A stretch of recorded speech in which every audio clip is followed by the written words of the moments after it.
What to think. In order to sever all mental relations with disease, you must enter into mental relations with health, making the process positive, not negative, one of assumption, not of rejection. You are to receive or appropriate health rather than to reject and deny disease. Denying disease accomplishes next to nothing. It does little good to cast out the devil and leave the house vacant, for he will presently return with others worse than himself. When you enter into full and constant mental relations with health, you must of necessity cease all relationship with disease. The first step in the science of being well is, then, to enter into complete thought connection with health. The best way to do this is to form a mental image or picture of yourself as being well, imagining a perfectly strong and healthy body, and to spend sufficient time in contemplating this image to make it your habitual thought of yourself.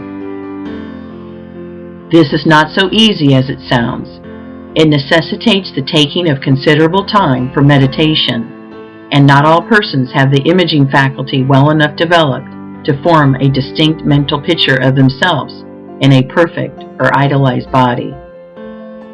It is much easier, as in the science of getting rich, to form a mental image of the things one wants to have. For we have seen these things, or their counterparts, and know how they look. We can picture them very easily from memory, but we have never seen ourselves in a perfect body, and a clear mental image is hard to form. It is not necessary or essential, however, to have a clear mental image of yourself as you wish to be. It is only essential to form a conception of perfect health and to relate yourself to it. This conception of health is not a mental picture of a particular thing. It is an understanding of health and carries with it the idea of perfect functioning in every part and organ. You may try to picture yourself as perfect in physique. That helps. And you must think of yourself as doing everything in the manner of a perfectly strong and healthy person. You can picture yourself as walking down the street with an erect body and a vigorous stride. You can picture yourself as doing your day's work easily and with surplus vigor, never tired or weak. You can picture in your mind how all things would be done by a person full of health and power, and you can make yourself the central figure in the picture, doing things in just that way. Never think of the ways in which weak or sickly people do things. Always think of the way strong people do things. Spend your leisure time in thinking about the strong way until you have a good conception of it, and always think of yourself in connection with the strong way of doing things. This is what I mean by having a conception of health. In order to establish perfect functioning in every part, man does not have to study anatomy or physiology so that he can form a mental image of each separate organ and address himself to it. He does not have to treat his liver, his kidneys, his stomach, or his heart. There is one principle of health in man which has control over all the involuntary functions of his life, and the thought of perfect health impressed upon this principle will reach each part and organ. Man's liver is not controlled by a liver principle, his stomach by a digestive principle, and so on. The principle of health is one. The less you go into the detailed study of physiology, the better for you. Our knowledge of this science is very imperfect and leads to imperfect thought. Imperfect thought causes imperfect functioning, which is disease. Let me illustrate. Until quite recently, physiology fixed 10 days as the extreme limit of man's endurance without food. It was considered that only in exceptional cases could he survive a longer fast. So the impression became universally disseminated that one who was deprived of food must die in from 5 to 10 days, and numbers of people, when cut off from food by shipwreck, accident, or famine, did die within this period. But the performances of Dr. Tanner, the 40-day faster, and the writings of Dr. Dewey and others on the fasting cure, together with the experiments of numberless people who have fasted from 40 to 60 days, have shown that man's ability to live without food is vastly greater than had been supposed. Any person, properly educated, can fast from 20 to 40 days with little loss in weight, and often with no apparent loss of strength at all. The people who starved to death in 10 days or less did so because they believed that death was inevitable. An erroneous physiology had given them a wrong thought about themselves. When a man is deprived of food, he will die in from 10 to 50 days, according to the way he has been taught, or, in other words, according to the way he thinks about it. So you see that an erroneous physiology can work very mischievous results. No science of being well can be founded on current physiology. It is not sufficiently exact in its knowledge. With all its pretensions, comparatively little is really known as to the interior workings and processes of the body. It is not known just how food is digested.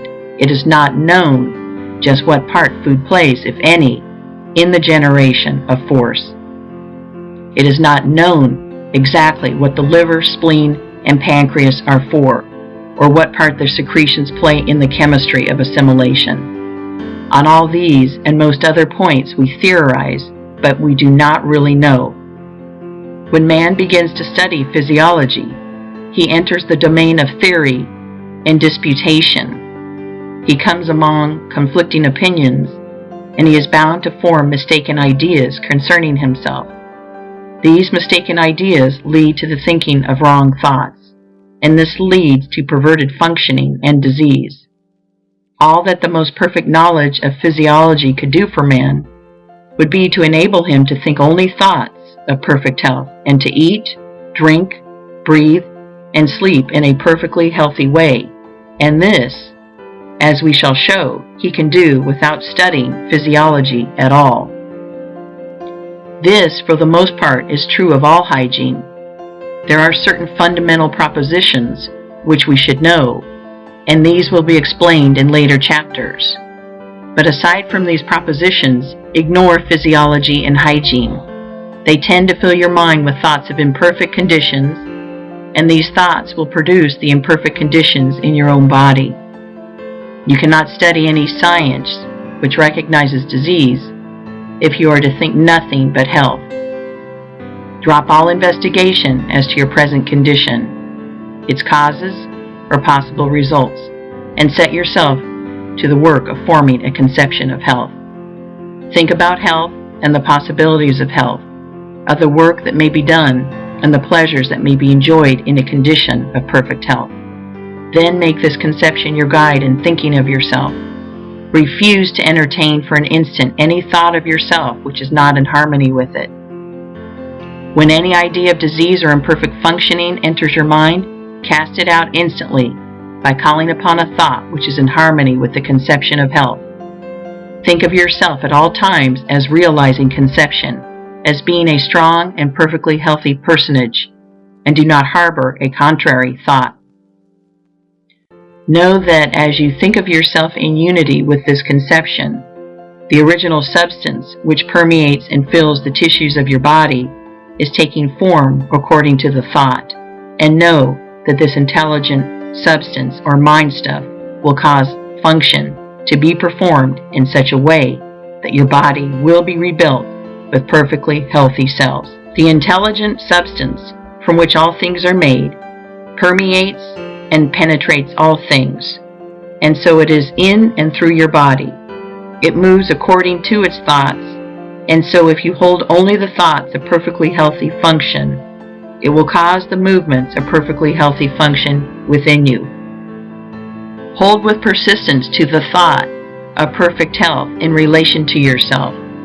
Do not permit yourself to think in any other way. Hold this thought with perfect faith that it is the fact, the truth.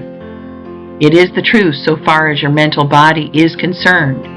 You have a mind body and a physical body.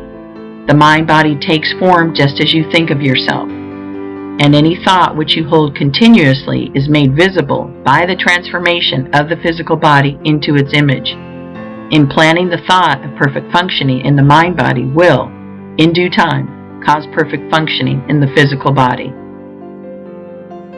The transformation of the physical body into the image of the ideal held by the mind-body is not accomplished instantaneously.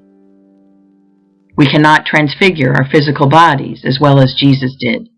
In the creation and recreation of forms, substance moves along the fixed lines of growth it has established, and the impression upon it of the health thought causes the healthy body to be built cell by cell. Holding only thoughts of perfect health will ultimately cause perfect functioning, and perfect functioning will in due time produce a perfectly healthy body. It may be as well to condense this chapter into a syllabus. Your physical body is permeated and fitted with an intelligent substance, which forms a body of mind stuff. This mind stuff controls the functioning of your physical body.